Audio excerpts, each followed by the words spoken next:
Janavallabha Girivaradhari Jaya Gopi Janavallabha Girivaradhari Gopi Janavallabha Girivaradhari Jaya Gopi Janavallabha Girivaradhari Yasodhanandana Vrajajanaranja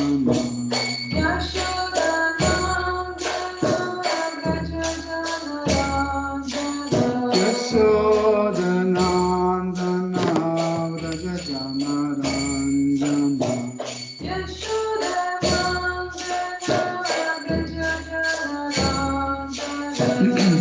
Yamunatira Vanachari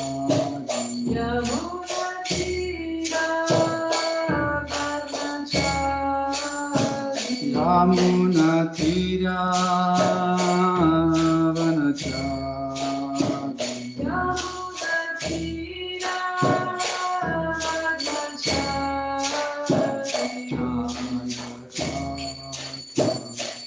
Madhava Kunja Bihari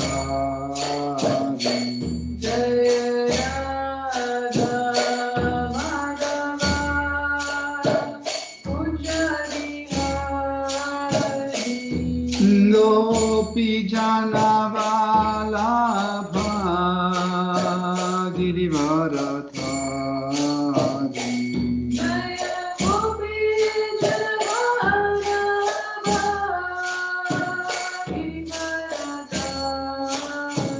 Gopi Janavallabha Girivaradhari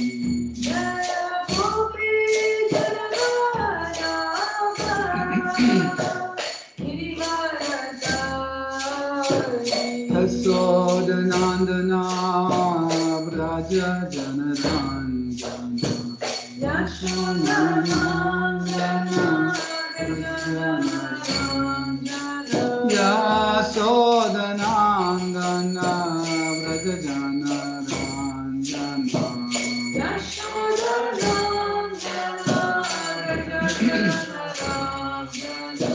Yamuna Tira Vanachari Yamuna Tira Vanachari Yamuna Tira Vanachari Yamuna Tira Vanachari Jaya Radha Madhava Kunja Bihari Jaya Radha Kunja Bihari Jaya Radha Madhava Kunja Bihari Jaya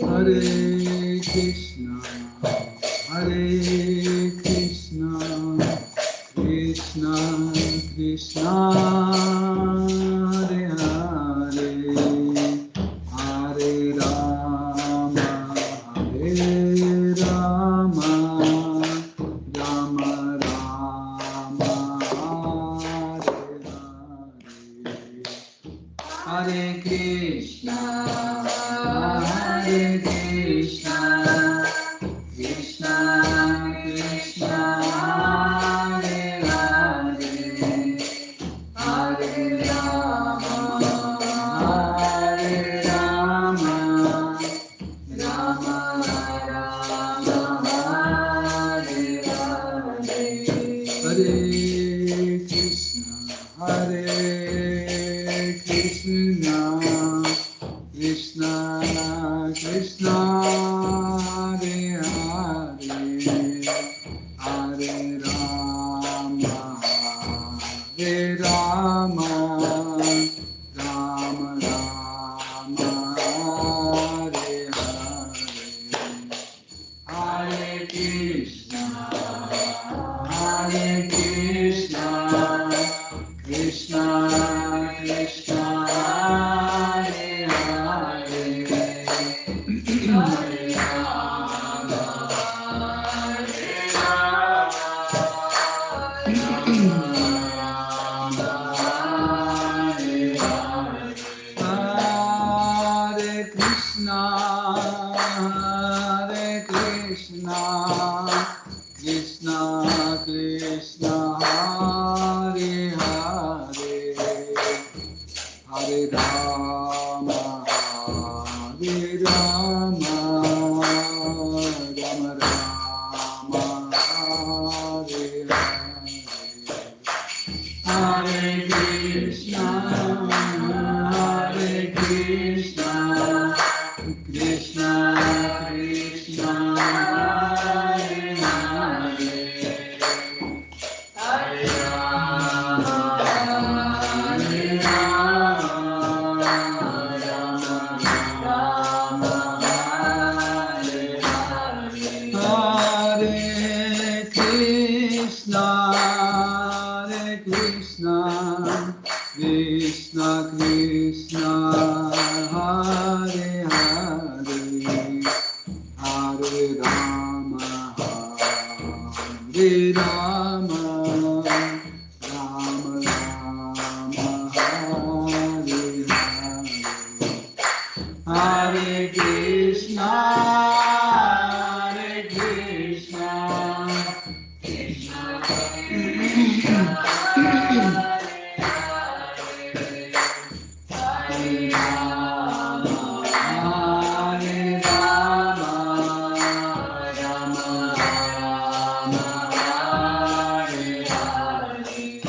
Hare Krishna, Hare Krishna, Krishna Krishna, Hare Hare, Hare Rama, Hare Rama, Rama Rama, Hare Hare.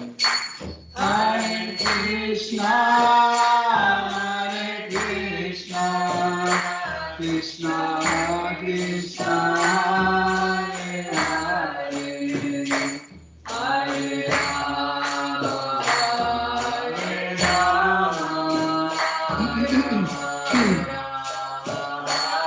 Hare Hare. Hare Krishna, Hare Krishna, Krishna Krishna, Hare Hare, Hare Rama, Hare Rama, Rama Rama, Hare Hare. Hare Krishna, Hare Krishna, Krishna Krishna, Hare Hare, Hare Rama, Hare Rama, Rama Rama, Hare Hare. Hare Krishna, Krishna Krishna, Hare Hare, Hare Rama, Hare Rama, Rama Rama, Hare Hare. Hare Krishna, Hare Krishna, Krishna Krishna, Hare Hare, Hare Rama, Hare Rama, Rama Rama, Hare Hare. Jai Shri Radha, Jai Shri Shivita Sachi Soda Bhakti Chandra Jadadhara Shiva Siddhi Guru Bhakti Jagannath Swami Patita Pavana Ki Jagannath Shiva Dev Shrimati Subhadra Devi Ki Jai Sitaram Lakshman Hanuman Bharat Shatrugna Yachita Jai Shri Shri Radha Govinda Ki Jai Shri Gaurang Nitai Jai Shri Shri Gaur Jai Tulsi Maharani Bhakti Devi Shri Shri Lakshmi Narasimha Prahlad Maharshi Sudarshan Chakra Ki Jai Shri Guru Parampara Ki Jai Saraswati Mata Ki Jai Shri Prabhupada Ki Jai Toute gloire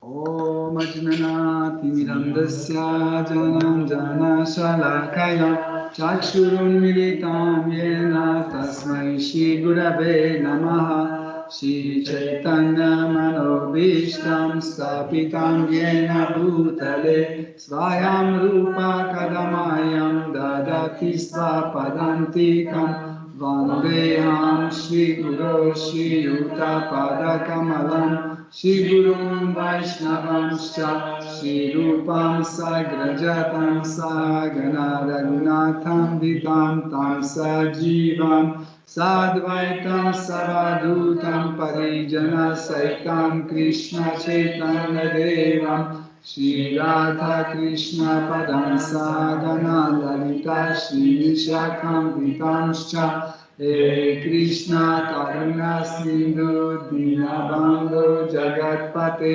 Gopesha Gopika Kanta Radha Kanta Namostute Tapta Kanchana Gaurangi Radhe Vrindarameshwari Vrishabhanusute Devi Pranamami Haripriye Vanchakalpatarubhyascha Kripasindhubhya eva cha Patitanam Pavanebhyo Vaishnavebhyo Namo Namaha Nama Om Vishnu Padaya Krishna Preshtaya Bhutale Srimate Bhaktivedanta Swami Namine Namaste Saraswati Devi Gauravani Pracharine Nirvishesha Shunyavadi Paschatadeshatarine Jai Shri Krishna Chaitanya Prabhu Nityananda Shri Advaita Gadadhara Shivasadi Gaura Bhakta Vrinda Hare Krishna Krishna Krishna Hare Hare Hare Rama Rama Rama Hare Hare Hare Rama Hare Rama Eva Kevalam Karunasteva Nasteva Nasteva Gativanatana Om Namo Bhagavate Vasudevaya Om Namo Bhagavate Vasudevaya. Om Namo Bhagavate Vasudevaya Om Namo Bhagavate Vasudevaya. Om Namo Bhagavate Vasudevaya Om Namo Bhagavate Vasudevaya. Hare Krishna, chers dévots, nous continuons d'étudier Srimad Bhagavatam, 4e chant, 21e chapitre. Donc, nous avons déjà étudié 6 versets à peu près. Et la dernière fois, si vous vous souvenez, on a fait un bilan de tout le chapitre qui était très très important. Parce que si on ne faisait pas ce bilan de la présentation de Varnashrama, système, donc ça ne serait pas aussi facile de comprendre parce que les exemples et les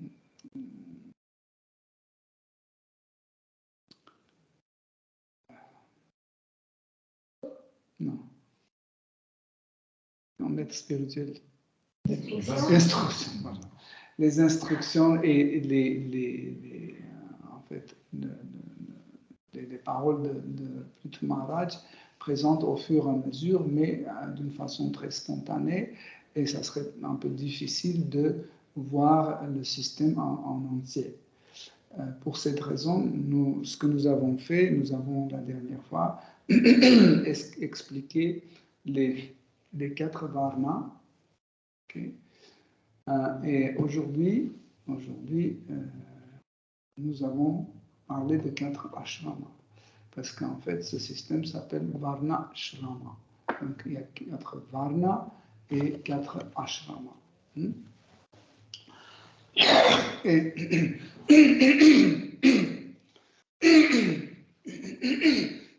donc, ce système de Varna Shram, en fait, ce système fonctionne de telle sorte que ils existent tous les 8, ils existent d'une façon comme l'un maintient l'autre. Et voilà pourquoi des fois on appelle Varna Shrama organisme. Comme par exemple notre corps c'est un organisme, c'est un corps. Pareil, Varna Shrama Dharma c'est un organisme, c'est un corps. Comme par exemple le fonctionnement de l'estomac dépend du fonctionnement des poumons, le fonctionnement des poumons dépend du fonctionnement de la bouche, le fonctionnement de la bouche dépend du fonctionnement des yeux, etc. Pareil, en fait, le fonctionnement de 4 varnas et 4 ashramas sont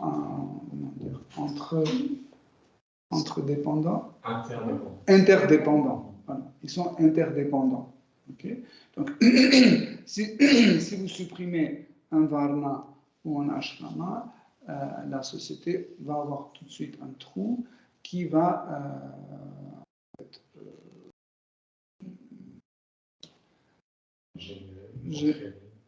ça va en fait projeter un mauvais fonctionnement sur ce système.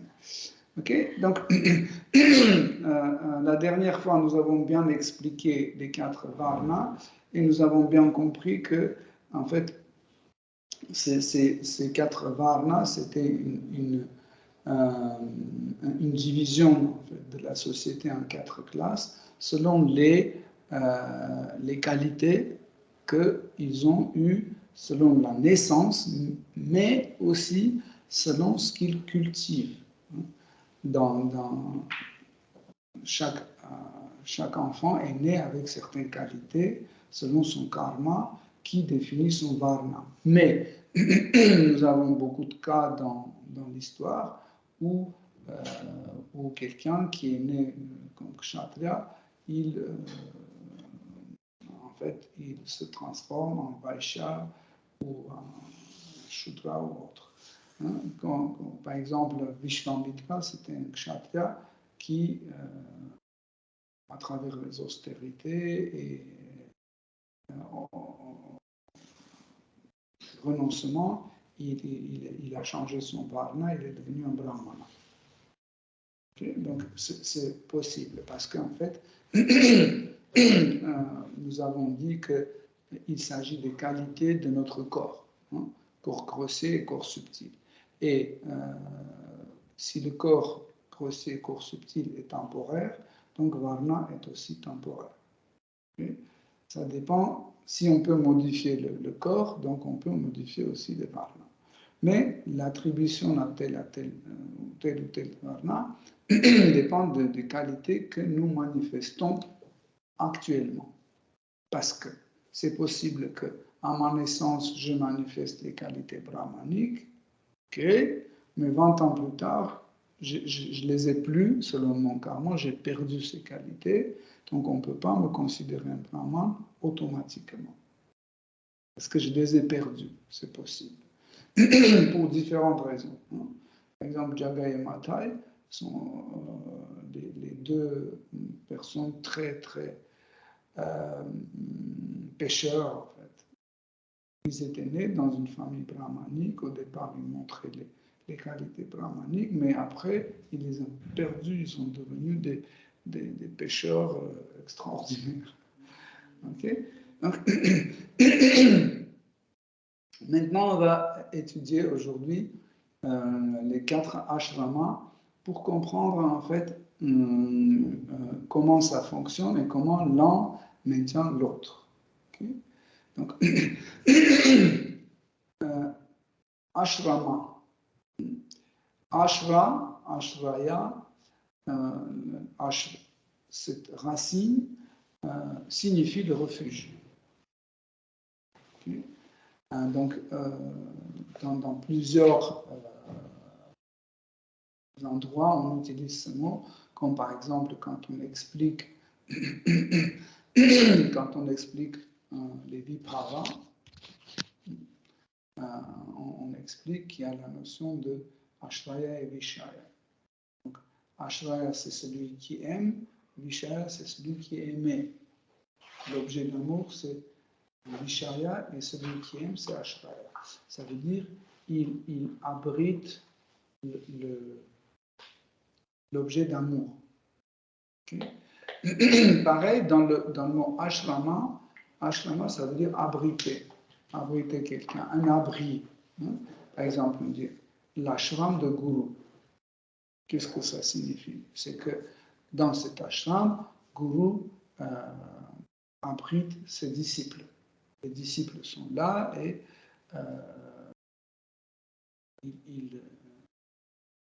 ils sont éduqués par le maître spirituel, par Guru. Le Guru prend soin d'eux, etc. Donc, ils sont abrités. Mais aussi dans l'ashrama, le dharma est abrité aussi. C'est très important. Le dharma est abrité aussi dans l'ashrama. Par exemple, yoga lyrique, c'est aussi un ashram. Pourquoi? Parce qu'ici, les dévots de yoga lyrique sont abrités ici, et aussi dharma est abrité aussi. Donc, on protège dharma, on le garde, on le protège. Donc, c'est pour ça que aussi c'est un ashrama. Mais aussi, ashrama, il est un ashrama aussi. Pourquoi? Parce que le dévot abrite chez soi de la personne suprême. Par exemple, vous avez un hôtel chez vous, c'est un abri pour Shri Krishna. Donc, ça c'est un ashram. Parce que vous avez donné un abri à Krishna. Donc, Krishna est chez vous, vous le protégez, vous le nourrissez, vous le servez. Donc, c'est aussi un sens de ashram. Okay? Donc, ça c'est les 3 points très très importants en fait pour comprendre le mot ashram. Et aussi, chaque ashram abrite aussi l'ordre d'ashram. Vous savez qu'il y a 4 ashramas et chaque ashrama a son ordre. Ordre brahmachari, ordre grihastha, ordre sannyas et ordre vanaprastha. Donc, et cet ordre, en fait, ce swadharma, ou les devoirs de chaque varna, est abrité aussi. Qu'est-ce que ça veut dire? C'est que brahmachari, il respecte tout cet ordre. Il met en application. Grihastha met en application, il respecte. Sannyasi et vanaprastha, tout le monde respecte et il applique cet ordre et ces règles et prescriptions. Okay? Sinon, ce n'est pas un ashrama.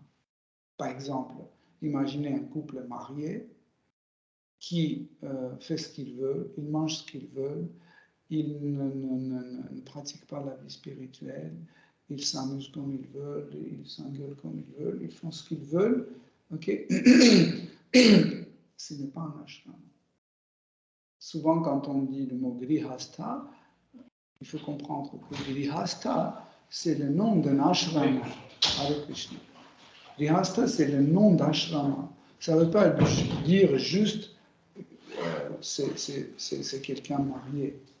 Okay? Quand on dit cette personne est grihastha, qu'est-ce que ça veut dire? C'est qu'il a embrassé l'ordre de grihastha. il va suivre en fait cet ordre en respectant tout ce qu'il doit faire et tout ce qu'il ne doit pas faire. Okay? Par exemple, Grihastha n'a pas le droit de faire ça, il a le droit de faire ça, etc. etc. Il le respecte, comme ça, on peut dire, celui-là, c'est un Grihastha.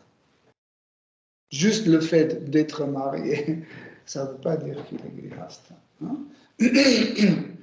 Pareil, un brahmachari, hein, par exemple, Priyarani est un brahmachari. Hein? Pourquoi? Parce qu'en fait, elle a embrassé l'ordre de brahmachari. Hein? Elle fait le célibat, elle respecte toutes les règles et prescriptions, elle étudie, parce qu'en fait, l'ordre de brahmachari aussi, il exige l'étude de brahmachari, c'est un shishya, c'est un étudiant de brahmachari. Comme ça, on peut dire, voilà, elle est un brahmachari. Mais ça ne veut pas dire que n'importe quelle fille ou n'importe quel garçon qui n'est pas encore marié, c'est un brahmachari. Non. Il devient brahmachari parce que brahmachari, c'est un ashrama. Ça veut dire qu'il doit abriter, il doit donner abri à Krishna dans son cœur, sur son autel. Il doit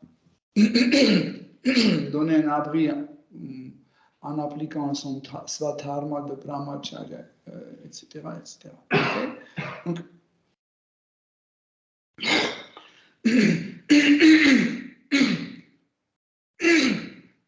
tout cela pour mieux comprendre en fait qu'est-ce que ça veut dire un brahmachari grihastha ou en général qu'est-ce que ça veut dire un ashrama. Okay? Donc encore une fois, c'est le mot ashra, ashraya, ça ce sens-là. Hein? Donc on a essayé de donner le plus important sens de ce mot. Okay? Donc il y a 4 ashramas,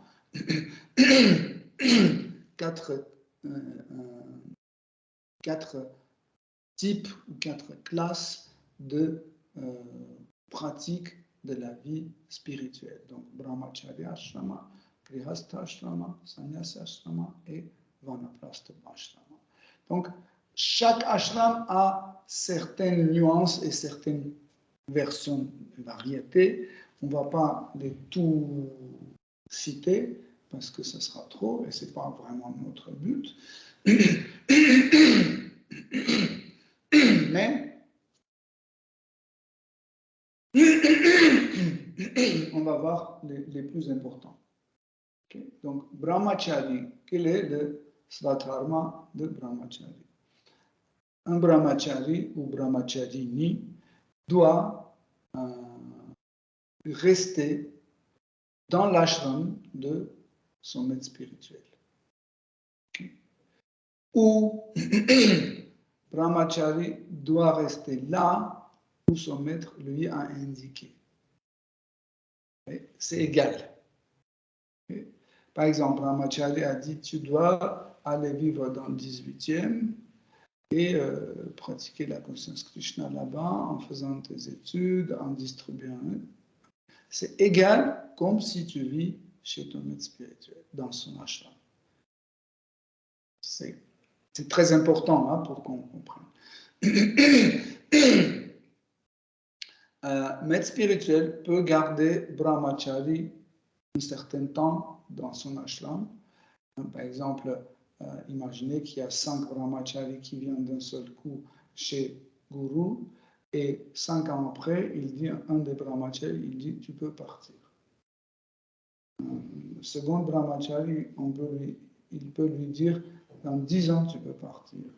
Et l'autre, il peut garder encore et encore. Par exemple, Ishanamagara est resté chez Advaita Acharya jusqu'à 70 ans.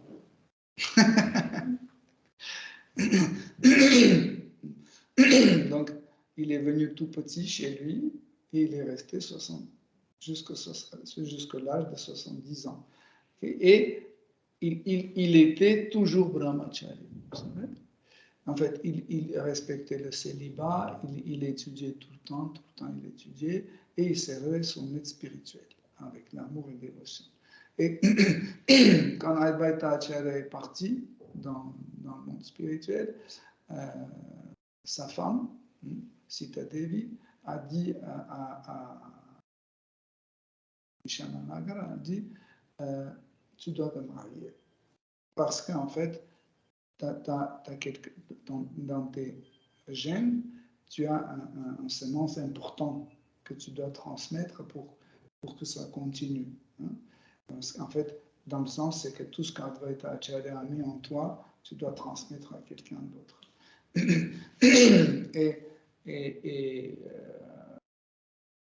Vishananagar a dit non, c'est pas possible, j'ai 70 ans, qui va se marier avec moi? Qui va trouver une femme pour moi?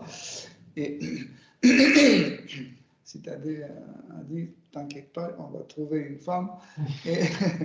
Et elle a trouvé une très jolie femme pour lui, une jeune, jolie femme, qui, dès qu'il a conçu un enfant avec elle, et il a laissé cette femme et cet enfant, et il a pris sannyas, il est parti.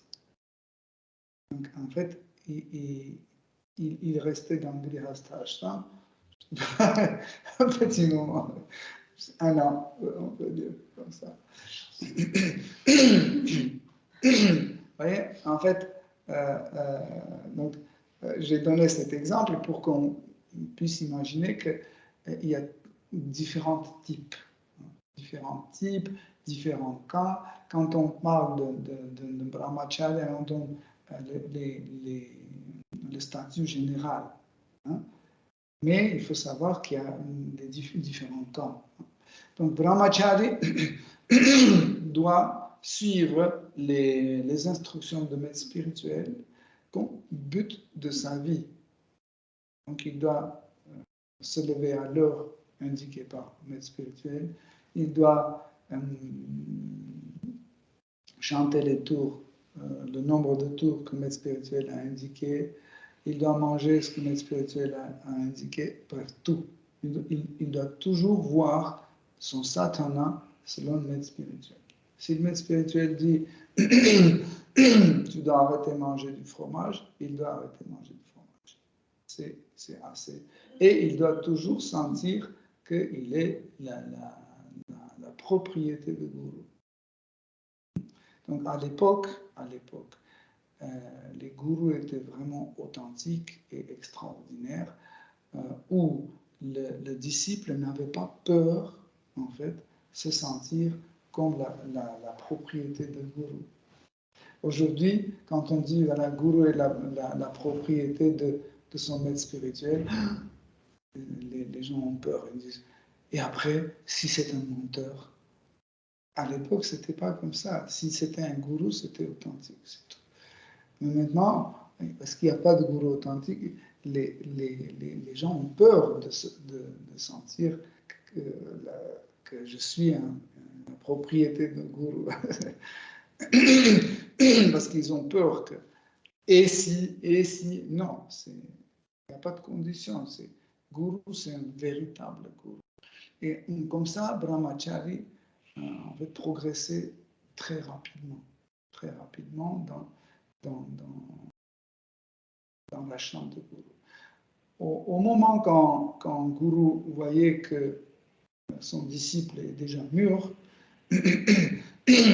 et pour lui c'est important de continuer en fait au-delà ou en dehors de l'ashram de gourou, maître spirituel, il disait, tu dois te marier, ou il disait, tu dois prendre sannyas, l'un ou l'autre. Donc quand on partait de chez gourou, quand gourou disait, voilà, maintenant, c'est le moment de partir, tu dois décider. Non, c'est pas tu dois.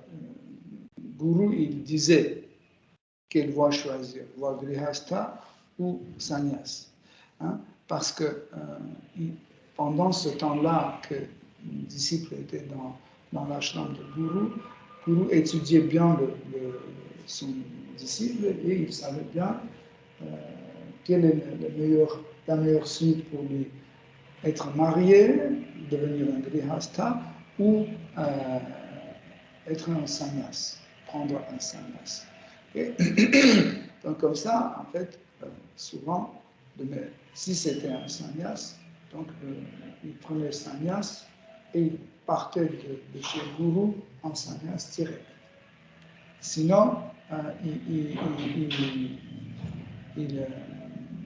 envoyait son disciple pour trouver un travail, pour pouvoir maintenir sa famille et pour pouvoir en fait, se marier.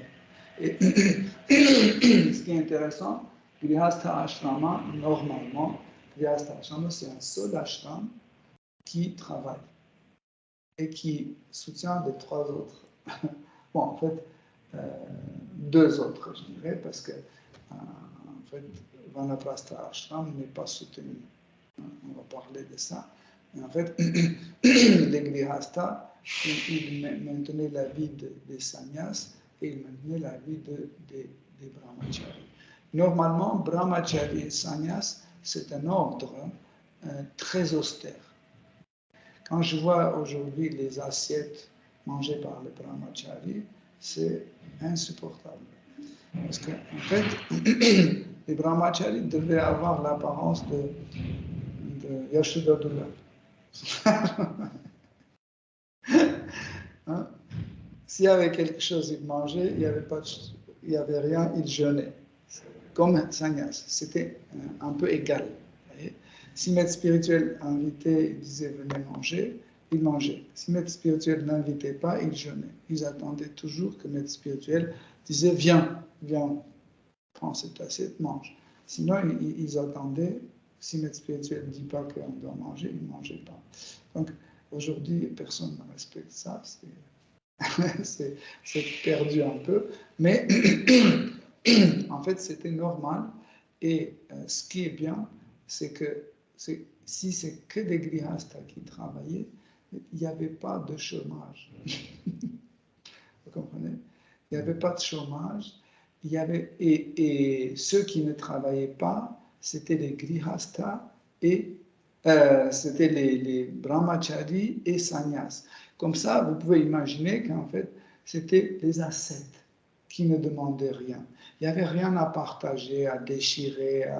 Vous voyez, aujourd'hui, la société, il y a la concurrence, des trucs, on se déchire, etc. Mais les grihasthas, en fait, c'est une partie de la population. Le reste était brahmachari et sannyas qui mangeaient parce que les grihasthas, ils prospéraient, ils cuisinaient beaucoup, et après, on va revenir sur ça, et ils donnaient à manger, ils donnaient des habits, des trucs comme ça, pour que les brahmachari et grihasthas puissent vivre.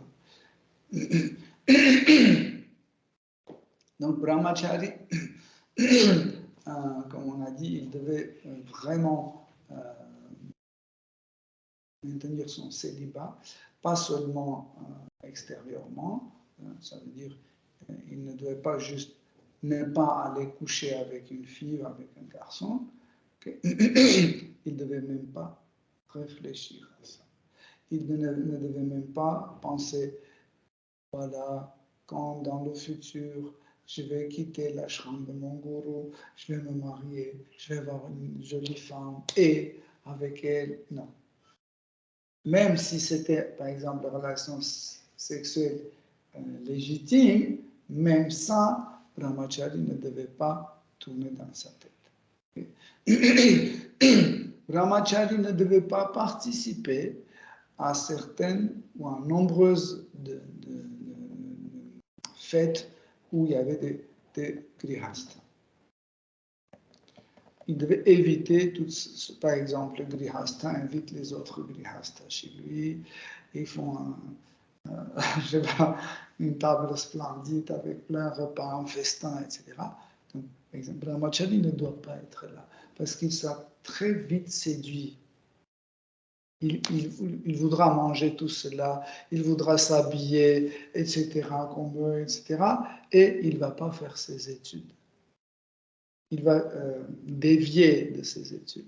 C'est pour ça que les brahmacharis, comme Jagatarini,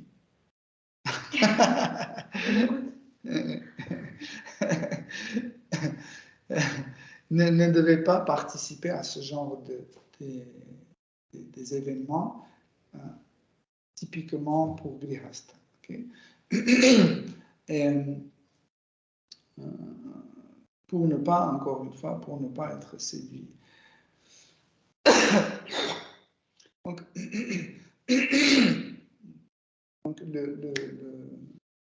les brahmacharis apprenaient sur l'exemple de leur gourou. Donc, comment le gourou reçoit les gens, comment le gourou étudie les livres, comment il chante, comment il mange, comment il dort, etc. Il apprenait tout de son gourou. C'était très important, le contact avec le gourou pour voir tout, comment le gourou fait, comment il cuisine, comment il gère l'école, etc., etc. C'était un apprentissage phénoménal. Il sortait de chez gourou, il savait tout faire. Il savait cuisiner, il savait se battre, il savait parler de la politique, jouer les instruments de musique, étudier les shastras, il savait tout faire. Pourquoi? Parce que le maître spirituel était une personne qualifiée. Okay? Donc, et ça, en restant à côté de Guru, ils apprenaient tout ça. Donc, c'est bon? Donc, Grihastha. Griha veut dire la maison. Ceux qui habitent la maison. Donc, Grihastha, c'est celui qui, en fait, font une famille,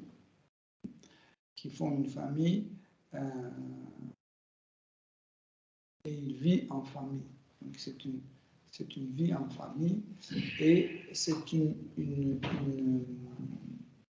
certaine sorte de personnes, un certain type de personnes qui aiment bien faire tout ensemble. Les Grihastha, c'est la particularité des Grihastha. Ils aiment bien, par exemple, cuisiner ensemble, manger ensemble, je ne sais pas, travailler ensemble, construire la maison ensemble, aller à yoga lyrique ensemble. Ça, c'est typiquement de mentalité du Grihastha. Par exemple, quand ils sont à la maison, ils aiment bien toujours que quelqu'un soit à côté, qu'il échange, qu'il demande qu'est-ce que tu penses, est-ce que demain on peut cuisiner les pâtes ou du riz, etc. Ils aiment toujours ça. Un brahmachari ou qui est de cœur de sannyas, il n'aime pas ce genre de vie. Hein. Pour lui, il veut que ce soit pâte demain, c'est tout. Il ne veut pas échanger. La plupart d'entre vous ici, c'est ceux qui aiment bien Grihastha Ashram, parce que par votre nature, vous aimez bien cet échange. Oui, moi personnellement aussi, par exemple, quand Rasaila n'est pas à la maison, c'est tranquille, c'est cool. Mais dès que tu veux faire quelque chose, Rasaila, tu vois qu'elle n'est pas là. Quand je vais lui demander quand elle va revenir, après, tu dis, et ça, tu veux partager avec quelqu'un ce service, en fait, tu veux partager ses émotions, etc. Et tu veux absolument que cette personne soit là à côté. Et ça, c'est typiquement la véritable nature d'un Grihastha. Donc, quand Guru, après la fin d'études, Guru décide qu'il doit partir, donc, comme on a dit, Guru dit, tu dois embrasser l'ordre de sannyas ou tu dois te marier. Donc, aussi, il y a d'autres types de solutions que Guru peut proposer. Par exemple, il peut dire ne pas prendre un sannyas, mais aller et vivre dans un temple. Servir dans un temple ou près d'un temple si c'est une brahmacharini, parce qu'à l'époque, les filles ne vivaient pas au temple. Il vivait à côté, il faisait des services pour le temple, mais elle vivait à côté. Un gourou peut donner aussi une solution comme ça en disant, voilà, allez vivre au temple, au tel temple, etc. Aussi, gourou peut dire aussi à son disciple, je t'ai appris ça, je t'ai tout appris, mais il y a quelque chose que je veux bien que tu apprennes chez un autre maître spirituel. Par exemple, le Rasa Tatra, j'aime bien que c'est lui qui t'explique. Va et étudie avec lui Rasa Tatra pendant 2 ans. Ou va étudier avec ce gourou-là, Srimad Bhagavatam. Vous voyez?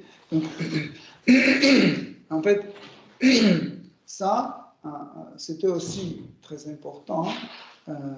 Comme ça, Brahmachari qui partait de chez Guru, il était assuré qu'il est sur la bonne voie. Imaginez que vous étiez jamais avec votre maître spirituel, il y a un moment, vous ne savez pas, est-ce que je dois prendre sannyas ou est-ce que je dois me marier? Vous êtes entre les deux et un moment, vous avez décidé de prendre sannyas et vous avez pris sannyas et après dit, mais pourquoi je ne me suis pas marié?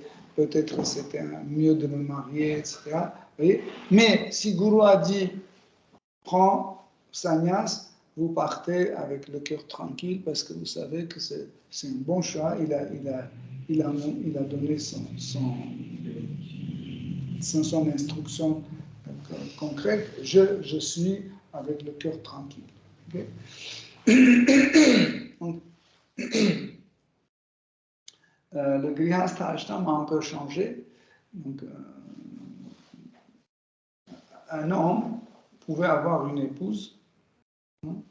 Il pouvait avoir 2 épouses, il pouvait avoir 3 épouses, 100 épouses, 1000 épouses, 10 000 épouses. Donc, l'autre jour, on s'est souvenu de Vimal Maharaj qui avait, je sais pas, 10 000 femmes ou 9 000 femmes, quelque chose comme ça. Donc, Krishna qui avait 16 000 femmes. Donc, c'était pas interdit. Mais aussi, il y avait des cas où une femme pouvait avoir plusieurs maris. Donc, chaque fois, quand il y avait ce genre de trucs un peu, entre guillemets, bizarres, on allait consulter les brahmanas. Est-ce que on doit tolérer ce genre de choses ou on ne doit pas tolérer? Et les brahmanas, en s'appuyant sur les shastras, ils donnaient un exemple. Ils disaient, oui, c'est possible parce que dans Vishnu Purana, il y a ça, et le Seigneur suprême l'a toléré. Donc, vous pouvez. Ou, je ne sais pas, dans Srimad Bhagavatam, il y a ça. Par exemple, quand Draupadi a épousé d'un seul coup, elle a épousé 5 Pandavas, okay? Il y avait beaucoup de bruit qui courait, que c'est pervers, etc., etc. Mais les brahmanas ont dit non, dans les shastras, il y a des cas où c'était toléré par Krishna, par le Seigneur suprême. Donc, ils ont donné par exemple le cas des Prachetas. Les Prachetas ont épousé une femme, la fille de la forêt. Donc ils ont épousé et ils étaient nombreux, ils étaient 10 000 ou je ne sais pas combien, et ils avaient eu une seule femme. Mais encore une fois, on dit Grihastha. Quand on dit Grihastha, il s'agit du nom d'un ashrama. Si, comme on a dit au départ, si toutes ces choses à abriter ne sont pas abritées, donc ce n'est pas un ashrama. Donc on ne peut pas dire Grihastha, on peut dire Grihamedya. Ça veut dire celui qui gratifie ses sens dans une maison, Grihamedya. Ok? Donc, Grihamedya, ce n'est pas un ashrama. Ça veut dire, ce n'est pas suffisant qu'il est marié, hein, qu'on dit, voilà, c'est un ashrama. Non. Pour que ce soit ashrama, donc il doit respecter et appliquer l'ordre de Grihasta, suivre les règles et prescriptions de Grihasta, hein, comme par exemple Grihasta, quand il cuisine quelque chose, il cuisine pour Krishna, la première personne qui doit manger, c'est Krishna. Hein? Après, c'est Guru. Donc en fait, quand je dis Krishna, si vous avez Radha Krishna, c'est Radha Krishna. Si vous avez Jagannath Baladev Subhadra, c'est Jagannath Baladev Subhadra. Donc ils sont tous Krishna. Après, c'est les gourous. On doit faire goûter à tous nos gourous. Après, c'est les membres de notre famille. Okay. À l'époque, c'était encore plus intéressant. Avant que les membres de famille mangent, les grihastas sortaient dans la rue et ils invitaient les gens, ils leur donnaient à manger. Si par exemple tout était distribué, il ne restait plus rien, donc grihasta retournait et il cuisinait encore. Il cuisinait encore, ou s'il ne pouvait plus cuisiner, il jeûnait. Vous voyez à quel degré, en fait, Grihasta était vraiment un ashrama. Tout le monde pense que Grihasta, c'est ça. On mange, on dort, on se lève quand on veut. Non, ce n'est plus un ashrama. Okay. Il y avait des règles strictes dans Grihasta ashrama. Et Grihasta devait, en suivant les instructions de maître spirituel, de Guru, il devait inviter chez lui des gens et faire une prédication chez lui. Par exemple, faire Kirtan, Krishna Katha, Prasad. Donc chaque grihasta devait le faire. C'était un ordre de Guru. Il devait absolument respecter ça. Aujourd'hui, il y a des dévots qui ont peur d'inviter quelqu'un chez lui. Même quand il s'agit des dévots, ils ont peur de les inviter parce qu'ils pensent que, oui, ils vont venir, ils vont voir mon hôtel qui est sale, ils vont dire aux autres, non, mieux qu'ils ne viennent pas, comme ça, dans mon tamas, je serai bien. Ou ils vont venir, ils vont salir les murs, j'en ai marre. L'autre jour, ils ont cassé les toilettes, etc. Non, c'est pas un grihasta. Un grihasta, tu as accepté que c'est normal, les gens viennent, ils cassent. Et c'est pour ça qu'ils travaillent pour remplacer ce qui est cassé. C'est son devoir. Donc, sinon, ce n'est pas un grihasta. Si les dévots, les personnes saintes, les dévots ne fréquentent pas la maison d'un grihasta, cette maison est considérée comme un cimetière. C'est les Shastras qui disent ça. Ils disent que cette maison est considérée comme un cimetière, donc, où il n'y a personne vivant. Tout le monde est mort déjà. Okay? Donc les grihastas doivent inviter les gens. Ça peut être les dévots qui habitent proches, qui habitent loin, qui habitent très très loin. Ça peut être des non-dévots invités pour leur offrir un peu de prasad, un peu prêcher, expliquer qui est Krishna, etc. Sinon, ce n'est plus dans les règles de Grihastha Ashram, ce n'est plus un Grihastha Ashram. Donc, s'il n'y a pas des dévots qui fréquentent cette maison, donc c'est pas des grihastas. Okay? Donc, les grihastas dans le couple, ils ont le droit, c'est seul ashram qui a droit d'avoir les relations sexuelles. Parce que ni brahmachari, ni vanaprast, ni sannyas, ils n'ont pas le droit pour ça. Okay? Mais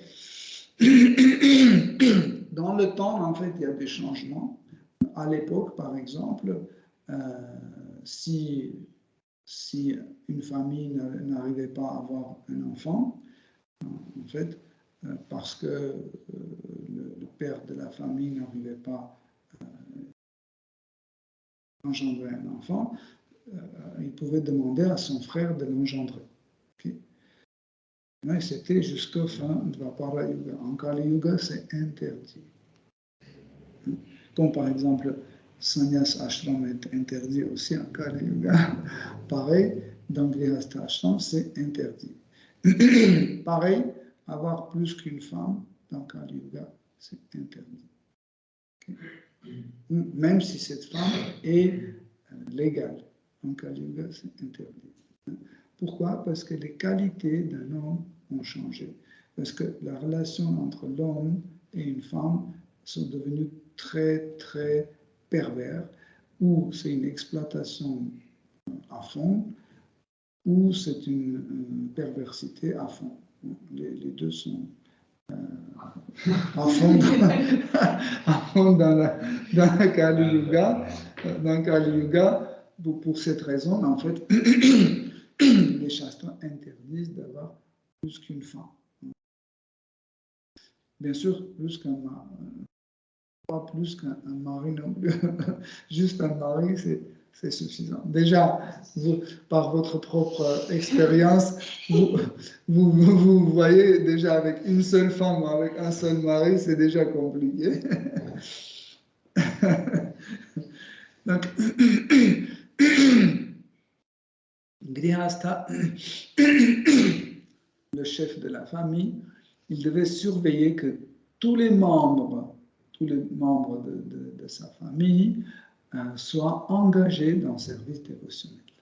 Même si certains membres de la famille ne croyaient pas en Dieu, n'aimaient pas Krishna, étaient purs matérialistes, etc., il y avait une condition donnée à ces membres de famille. Ou vous restez et vous êtes engagé dans le service dévotionnel, même sans croyance, ou vous partez. Donc c'était une condition hyper importante. Donc, par exemple, un grihastha qui a 3 enfants. Et les 2 jeunes enfants, ils croient en Krishna, ils adorent Krishna, etc., etc. Mais l'aîné, il n'aime pas Krishna, c'est un matérialiste, il ne croit pas en Dieu et il ne veut pas changer. Donc, la tête d'Ashrama, Grihastha, il disait, la solution est comme ça, ou tu pars de notre ashrama et tu vis là où tu veux, mais si tu restes là, tu dois respecter les règles. Ça veut dire, tu dois être végétarien, tu ne dois pas boire de l'alcool, café, cigarette, etc., etc. Tu dois travailler et attribuer à Krishna, par exemple, où tu amènes de l'argent de ton travail, où tu nettoies le sol, tu fais des travaux, etc. Tu fais quelque chose, tu t'engages dans ton service dévotionnel, même sans croire en Dieu. Okay? Sinon, les conditions, c'était comme ça. Où tu pars. C'était pas comme ça. C'est pas grave. Donc, dans le frigo, on va laisser cette partie-là pour lui. Donc, il va mettre ses steaks, ses saucisses, machin. Et à côté, on va mettre des bananes pour Krishna. Ça n'existait pas. Hein? Pourquoi? Parce que les grihasthas n'étaient pas attachés à leurs enfants à l'époque. Dans le bon sens. Hein? C'était pas comme ça. Oui, mais quand même, c'est mes enfants, quand même, bon, c'est pas grave. Je vais lui donner de l'argent pour qu'il achète sa drogue. Non, ça n'existait pas. En fait, ils n'étaient pas attachés à leurs enfants. Bon, certains étaient aussi attachés, comme Dhritarashtra, par exemple. Il était attaché à ses enfants. Voilà pourquoi ses enfants vivaient chez lui et il faisait des péchés à la maison. Carrément à la maison, il faisait des péchés horribles. Depuis le petit âge, Duryodhana et son frère, ils étaient pénibles, ils étaient déjà des grands pécheurs. Et il ne pouvait pas les refuser parce qu'il était très attaché à ses enfants et il voyait en fait en ses fils, il voyait ses rêves réalisés. Et à travers ses fils, il réalisait ses propres rêves, ses propres ambitions. Donc Grihastha, il savait que la meilleure chose qu'il doit donner à ses enfants, c'est la conscience Krishna. Aujourd'hui, les gens ne pensent pas comme ça. Ils pensent que oui, il faut que j'ouvre un compte pour mon enfant, il faut que je le alimente, et après, quand il va grandir, il peut acheter une maison, et comme ça, il va vivre sans être gêné, etc. La question, pourquoi? Pour continuer la vie pécheresse? Pour détruire cette société? Ça veut dire on élève les enfants pour on crée et on élève les enfants pour détruire cette société. C'est un grand péché. C'est pour ça les grihastas étaient très très attentifs. Ils réfléchissaient bien pour savoir comment il faut engendrer des bons enfants, comment les éduquer pendant la grossesse, comment les éduquer après la naissance, etc., etc., pour donner à cette société un cadeau. Parce que si vous créez un enfant dévot, vous donnez un cadeau à cette société. Vous comprenez? C'est un cadeau.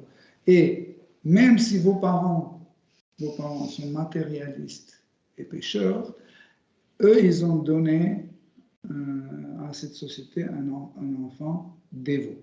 Même si ce n'est pas eux qui vous ont donné la conscience Krishna, etc., même dans le cas où vous êtes devenu un dévot, pas avec leurs aides, mais comme ça, vous êtes devenu quand même, par la miséricorde de dévots et des maîtres spirituels, quand même, Krishna compte ça et il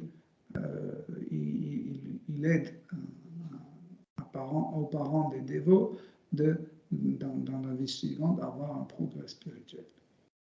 C'est très très important. Ou encore mieux, c'est que Grihastha comprend que en fait, la meilleure chose qu'il peut transmettre à ses enfants, c'est la conscience Krishna. Si vous avez donné tout, des millions, des milliards, et tout, je sais pas, bonne éducation, comment manger avec la main gauche ou droite, etc., comment s'habiller, la bonne conduite, etc., mais vous n'avez pas donné à votre enfant la conscience Krishna, ça veut dire que vous êtes l'ennemi de la société.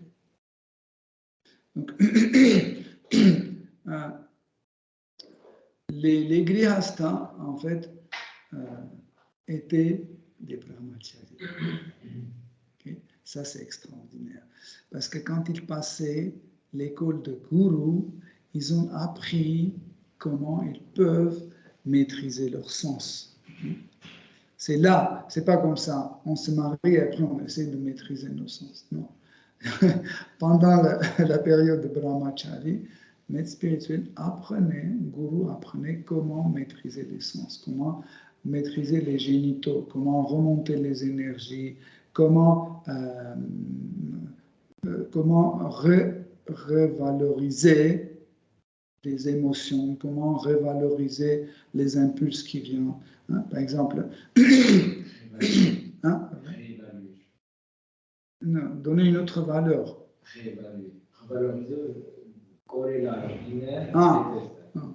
Changer la valeur. Réévaluer.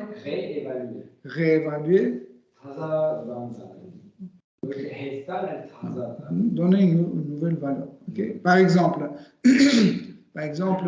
un brahmachari qui voit une jolie femme et il sent que ça commence, il dit au final, regarde, cette vieille femme qui est à côté, c'est la même chose. Sauf que c'est le temps qui sépare. Et en fait, qu'est-ce qu'il y a dans cette jolie fille? De quoi il s'agit? Qu'est-ce qu'il y a dedans? Il commence à voir l'intestin, les trucs, les poumons, etc. Et il dit, mais en final, c'est pas séduisant. Hein. Deuxièmement, hein, même si c'est séduisant, c'est un esclavage. C'est un esclavage, donc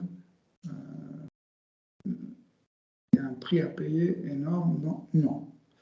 Donc il est arrivé de donner une nouvelle valeur, comme ça changeait. En fait, vous savez que dès que vous donnez une autre valeur à un de vos sentiments, ça vous influence d'une façon autre. Comme par exemple, imaginez, on vous a donné une grande assiette de halva. Waouh, vous êtes déjà prêt pour manger, et après dit, mais tu sais que c'est empoisonné. Tout de suite, la bouche devient sèche, l'appétit disparaît et l'envie de manger cette halva disparaît. Mais qu'est-ce qu'on a dit? On a dit juste un mot, okay? Mais qui a changé en fait la valeur de cet objet, qui était aussi séduisant, qui vous séduisait, etc., etc. Ça aussi, c'est une façon, maîtriser nos sens. Aussi, quand vous appliquez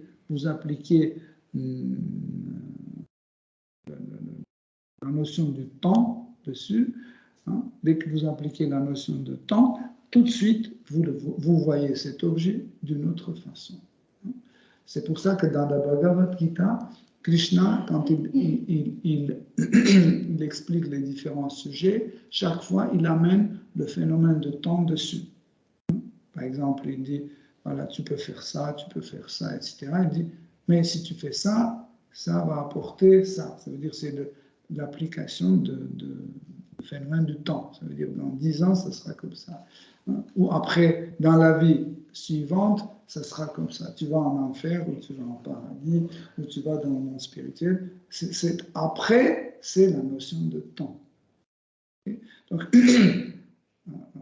par exemple, il est 10 heures du soir et j'ai envie de manger halva et je me prépare et je vois qu'il faut stopper parce que c'est une mauvaise expérience. Pour vraiment comprendre, j'applique tout de suite cette notion de temps. Je dis, ok, tu manges, demain matin, tu te lèves avec mal d'estomac, complètement dans ta masse, tu as ceci, cela à faire, tu ne pourras pas faire, tu vas rater ça. Pourquoi? Parce que tu as mangé ça. Donc, comment on a compris? Parce qu'on a appliqué le phénomène de temps sur l'événement, et dans le temps, on voit autrement des choses. Okay? Donc, Grihastha, quand il a appris, en fait, contrôler ses génitaux dans l'ashram de Guru, il se marie.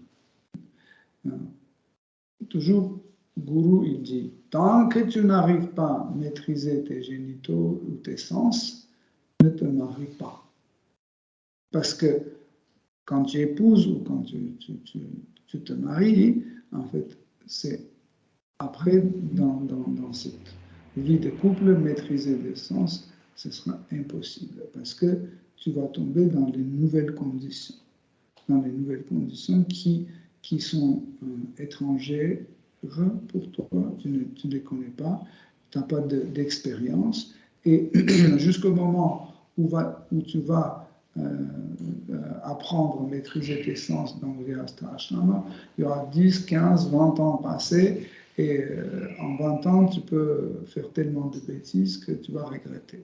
Okay? C'est pour ça, avant de se marier, Guru, il dit à ses disciples que d'abord, apprenez à maîtriser vos sens, vos génitaux, vos autres sens, et après, vous mariez.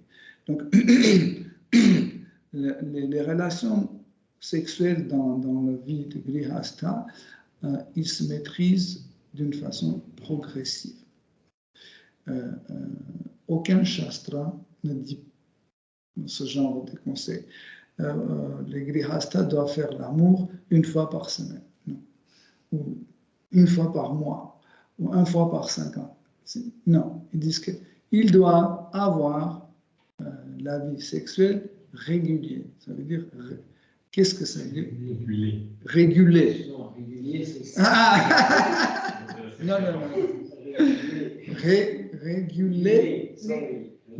Ouais. Réguler. Réguler, qu'est-ce que ça veut dire réguler? Okay? Ça veut dire Grihastha, il est engagé dans un service dévotionnel. Il a ses règles et prescriptions à suivre, il a ses engagements de son service, etc.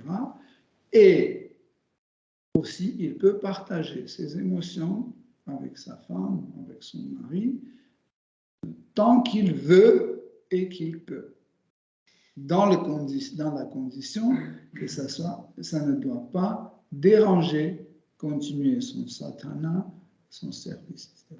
Dès que la relation sexuelle commence à influencer son sadhana, il doit arrêter la relation sexuelle pour pouvoir continuer à faire correctement son sadhana.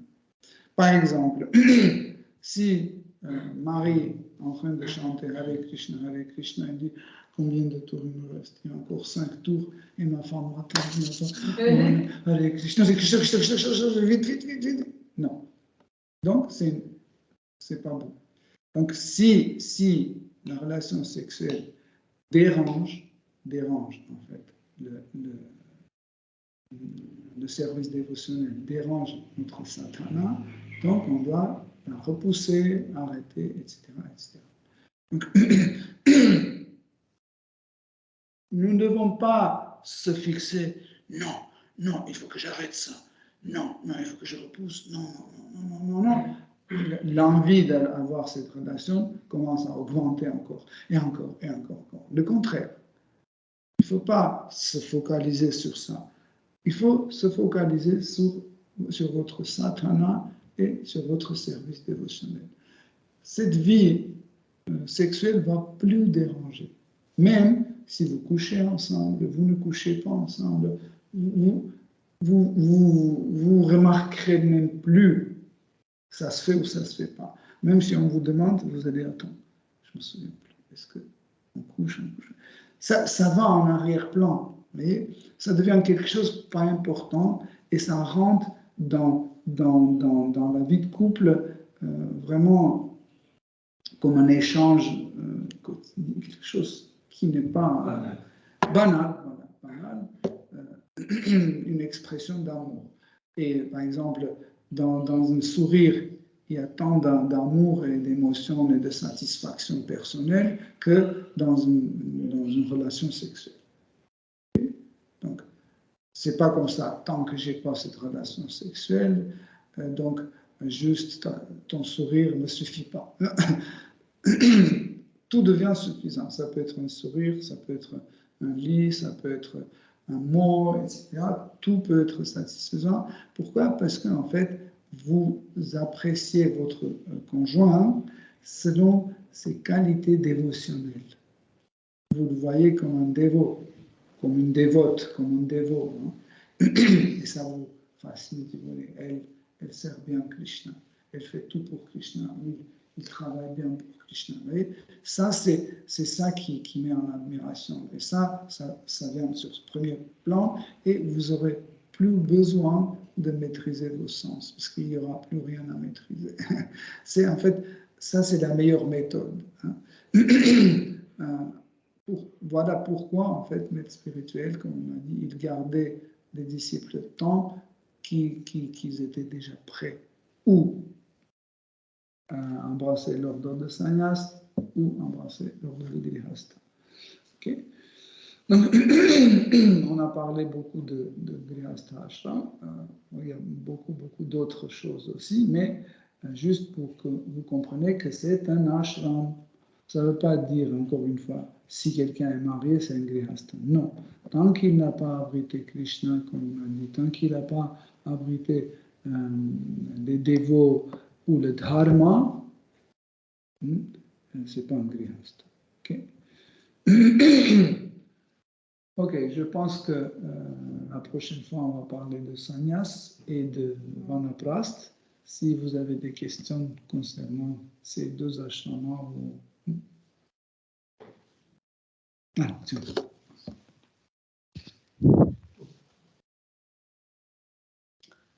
Tu disais par rapport aux contrôles de sens, quand un brahmachari voit une jolie fille, il doit penser ou il peut penser que à la fin ça va devenir une vieille femme, il aura les os, je sais pas, à l'intérieur il a les intestins et tout ça, les excréments, je sais pas tout.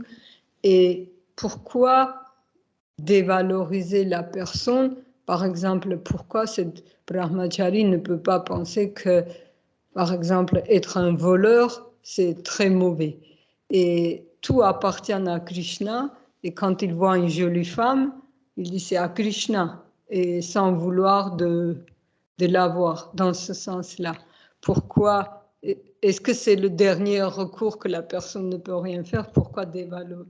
C'est pas un dernier recours et c'est pas quelque chose que tous les brahmacharis doivent appliquer à toutes les femmes. Non, c'était juste un des exemples parce que brahmachari peut penser comme tu lui proposes. Il dit ah quelle jolie fille, elle appartient à Krishna. Donc Krishna me donne comme sa miséricorde, je vais la prendre. Il peut spéculer comme ça aussi. Prendre, c'est pas lui. Oui, il va dire, bon, je vais prendre, mais il n'est pas prêt. Il n'a pas posé cette question à Guru. Guru ne lui a pas dit, pas te marier. Et comme ça veut dire, il va regarder toutes les personnes et il va dire, non, ça c'est que les intestins dedans. Non,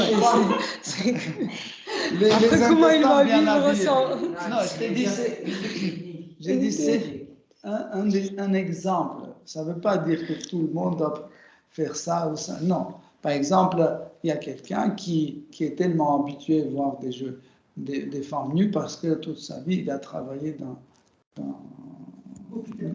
dans l'hôpital. Et gynécologue. Il regarde et il dit, voilà, cette fille est malade de telle maladie. Donc, je ne dis pas que tout le monde doit appliquer la même technique. Chacun a ses oui, et après, il y a des personnes qui n'ont pas du tout ce sentiment-là. Ils peuvent tranquillement regarder ça. Non, juste on a donné un exemple. Par exemple, il y a des brahmacharis qui ont des attirances vers les hommes et pas vers les femmes. Brahmachari? Non, les homosexuels, par exemple. On a des brahmacharis homosexuels? Oui. Bah, tout le monde peut devenir brahmachari, donc tu veux. S'il est né comme ça, s'abandonner à Krishna, il est né avec un corps. Physiquement, il est né comme ça. Oui, mais tout vient d'ici. Oui, mais pour que ça change. Oui, mais en fait, quand on est né avec un intellect déjà défini. Un corps subtil. Par défaut, il est déjà fait. Ça veut dire que tu es né et en fait, cette information, ce mode de vie, cette information, ces attirances sont déjà enregistrées dans ton intellect.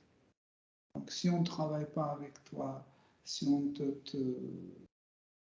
si tu n'as pas de gourou, etc., si tu ne comprends pas que nous ne sommes pas ce corps, etc., tu vas avoir l'accueil de la société qui va dire, bon, écoute, c'est super, là, on va faire une école pour les homosexuels, une autre école pour les transsexuels, une autre école pour les hétérosexuels, on va tout partager.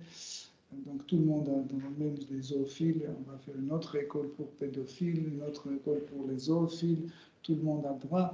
La société va dans cette direction. Ils ne comprennent pas. Ils pensent que si on accepte tout le monde, c'est très bien. Donc maintenant, par exemple, aux États-Unis, en Californie, si quelqu'un est obèse, tu n'as pas le droit de dire que tu es obèse. Il a son corps comme ça. Donc il pèse 350 kilos, il n'arrive pas à se lever, il dit il a le droit de vivre comme tout le monde. Ok, bien sûr qu'il a le droit. On fait les journaux porno pour les obèses. Il y a des voitures pour les obèses. On adapte en fait, on fait le business sur les obèses. Aujourd'hui, on fait le business sur les transsexuels, on fait le business sur les homosexuels, sur les hétérosexuels, on fait le business sur la guerre, on fait le business de tout. On peut tout vendre, tout acheter, etc. Donc, mais la personne est déjà née comme ça. Ça veut dire que c'est à cause de ses actes dans le passé. Il est déjà né, donc notre rôle n'est pas lui dire « Oh là là, t'es mauvais, etc. » Personne n'est mauvais. Mais on doit instruire dans les shastras pour qu'ils comprennent qu'en fait, nous ne sommes pas ce corps. En fait, tout ce qui vient du corps et ne vient pas de l'âme, de l'esprit, on doit traiter d'une façon indifférente et pas tout de suite se jeter et appliquer en fait nos désirs. Donc c'est un intellect par défaut. Comme par exemple, quelqu'un est né comme une fille, il a le corps de fille et l'intellect d'une fille, mais il peut être un garçon, mais avec l'intellect d'une fille, ou une fille avec l'intellect d'un garçon. La solution, c'est pas dire que vous êtes malade ou autre. Il faut juste donner la conscience Krishna pour qu'on sorte de ce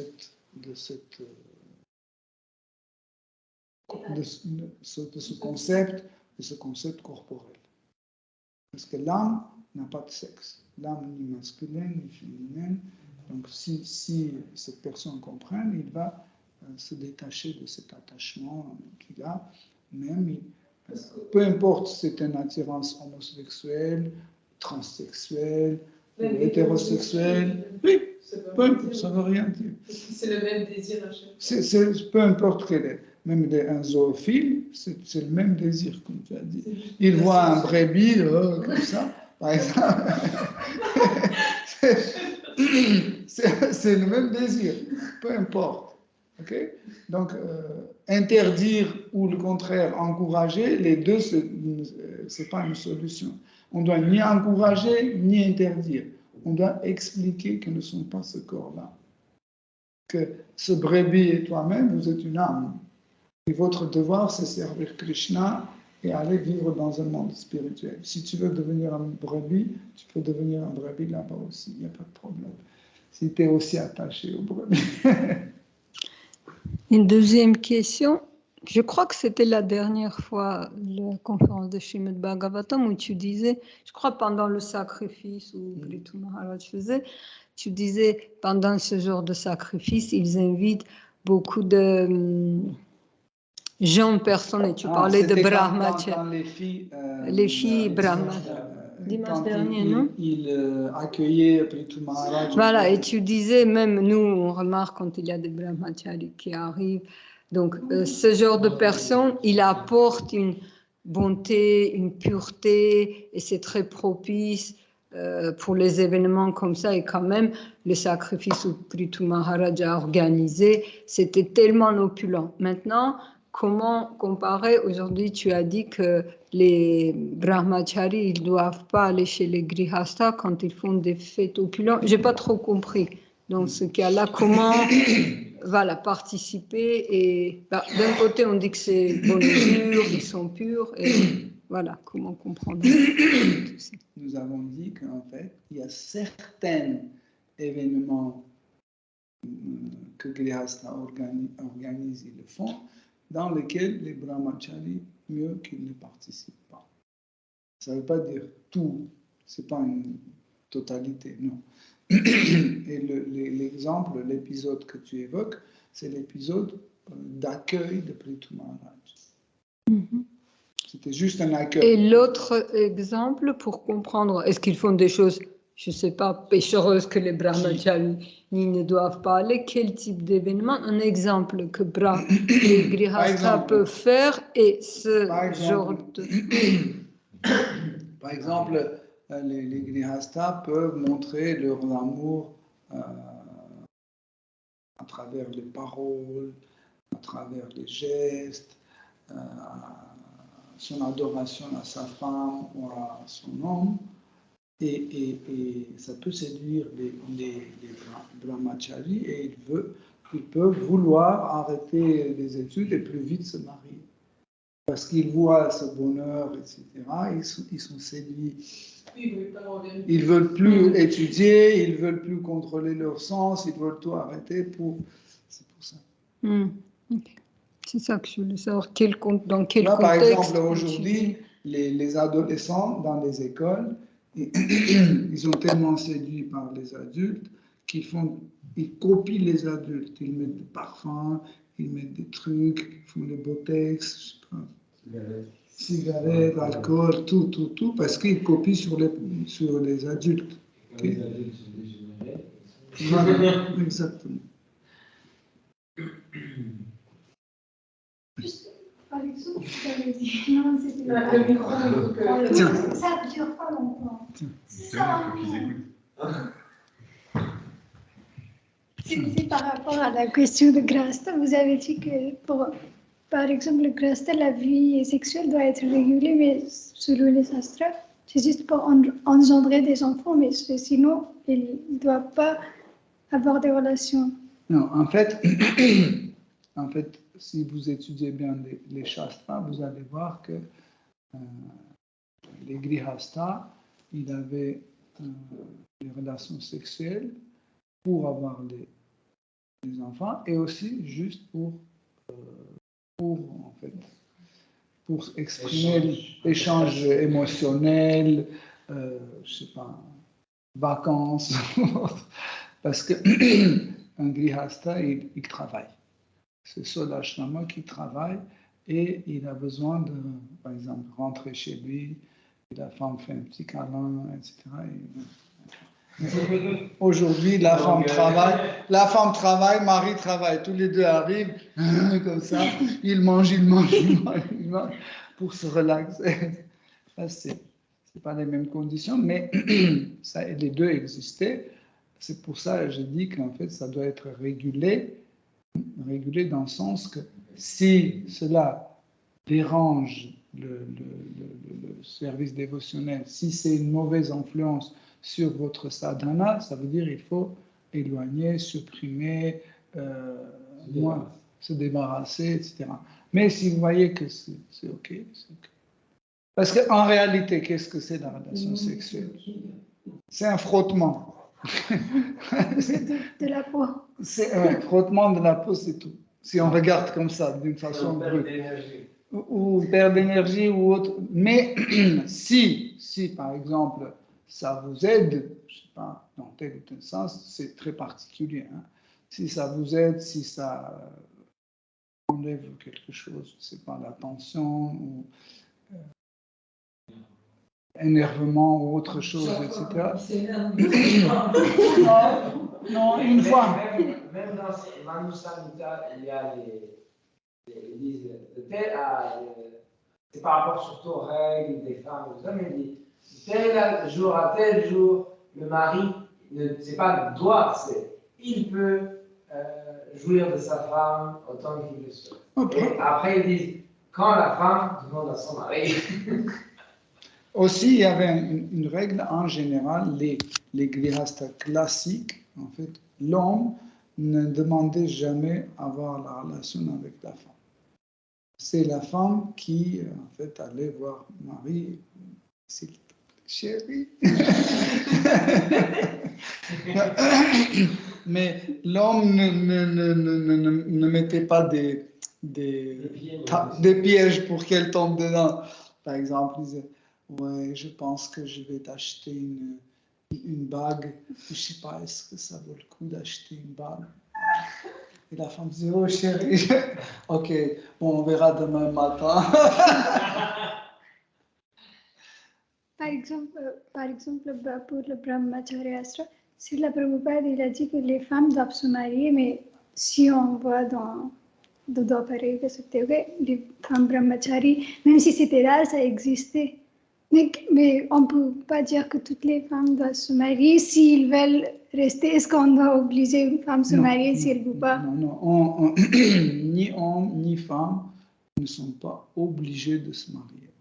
Mais selon l'instruction de Srila Prabhupada, toutes les femmes doivent se marier. Comment comprendre Si le Prabhupada disait toutes les toutes les femmes doivent se marier et tous les hommes doivent rester brahmacharis. Comment qu'on voit? Comment on doit faire ça? Il avait ajouté, non, il a dit ça, mais il a ajouté, il a dit, le plus important, c'est qu'elle soit toujours sous la protection de quelqu'un. C'est pas juste ça, il a dit. En fait, il faut rester sous la protection de quelqu'un. Sachez que chez le Prabhupada, en fait, tout ce que vous voyez écrit dans les livres de Prabhupada, tous ces teneurs reportés, tous ces commentaires, c'est une prédication, c'est pas un livre des règles et prescriptions. Nous avons les règles et prescriptions bien notées dans Manu Samhita, dans les livres de Sanatana Goswami, etc. Là, c'est pas les livres de prédication, c'est les livres des lois, de l'étiquette, etc.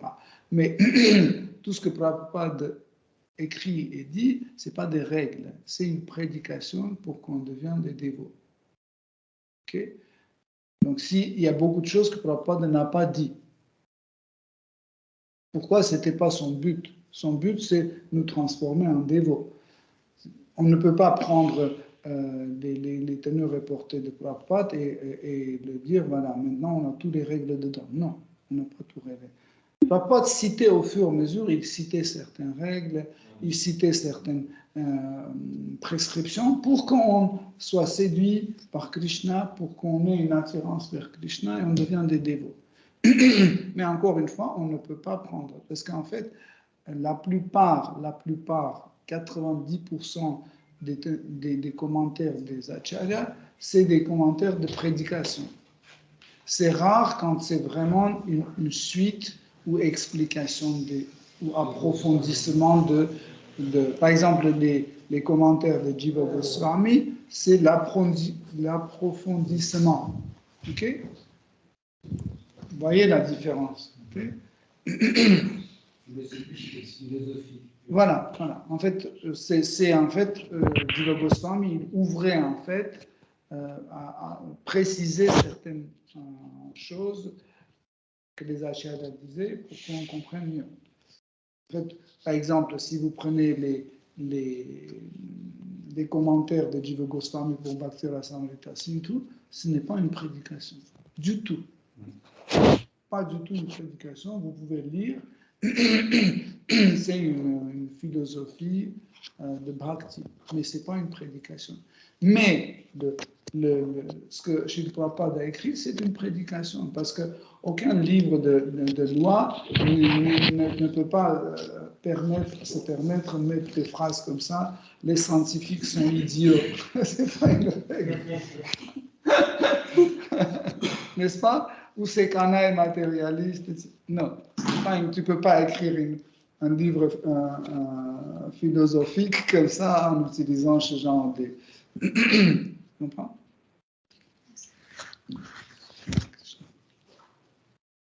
Ok. Si vous avez d'autres questions, sinon, Hare Krishna. Donc, la prochaine fois, on va voir, dimanche prochain, on va voir 2 autres ashramas. Shri Srimad Bhagavatam ki jai, Shri Prabhupada ki jai. Gloire aux vos assemblées, Hare Krishna.